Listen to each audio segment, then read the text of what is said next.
कृषी घोटाळा जो आहे त्याला एक योग्य अशी दिशा मिळावी त्या पद्धतीने प्रयत्न चालू आहेत, तपास चालू आहे आणि आम्ही त्याच्या निषेधात मुळशी तालुका तमाम मुळशीकर या आंदोलनामध्ये सहभागी आहोत। आणि ती शोकसभा अनेक प्रकारच्या असतात, पण खऱ्या अर्थानं अथक परिश्रम करून ज्या विद्यार्थ्यांना न्याय मिळत नाही त्या विरोधात हे आंदोलन आणि ही शोकसभा या ठिकाणी गोठवडे फाटा या ठिकाणी तमाम मुळशीकर या नागरिक या ठिकाणी उपस्थित आहेत आणि ही शोकसभा आयोजित केलेली आहे।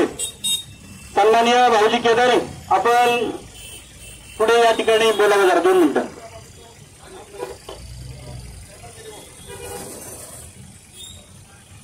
सर्वांना विनंती आहे, आपण नीट घोटाळ्या प्रकरणी आपल्या या भारत सरकारच्या निषेधार्थ भावपूर्ण श्रद्धांजली वाहणार आहोत।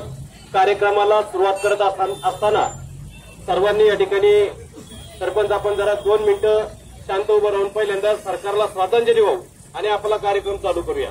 सर्वांनी या सरकारच्या निषेधार्थ सरकारला श्रद्धांजली वाहण्यासाठी 2 मिनिटं शांत उभं राहायचंय।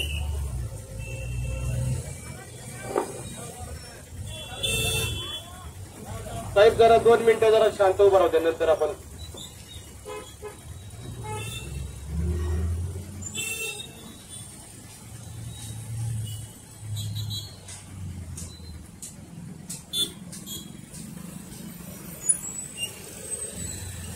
धन्यवाद। सरपंच या ठिकाणी तुम्ही पुष्प वाहून या ठिकाणी सरकारला श्रद्धांजली वाहायचंय।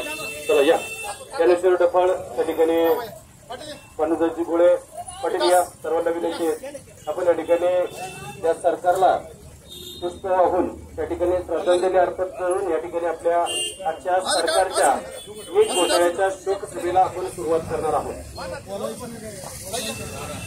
असाच व्हिडिओ घ्या।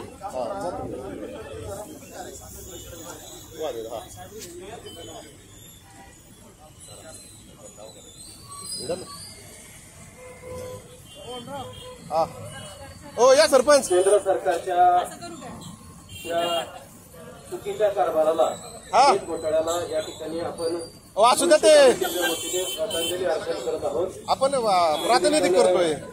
माजी सरपंच या हो मराठा समाजाचे नेते, हा करा की करा जा करा प्रमोदजी बनसोडे या ना अण्णा, सर्वच मान्यवरांना विनंती, आपण या ठिकाणी श्रद्धांजली वाहून घ्यायची। सरकारच्या या आपण प्रतिमेला पुष्पार्पण करायचे। सचिन खरं तर हे लक्षात आलं पाहिजे, अशा पद्धतीची वेळ आपल्यावरती काय येते। आपण या सरकारचं श्रद्धांजली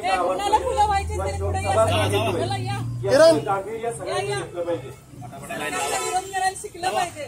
माजी उपसरपंच महादेवांना गोळे त्याप्रमाणे उद्योजक आता या त्यांना विनंती, आपण आता या पुष्पार्पण करायचं।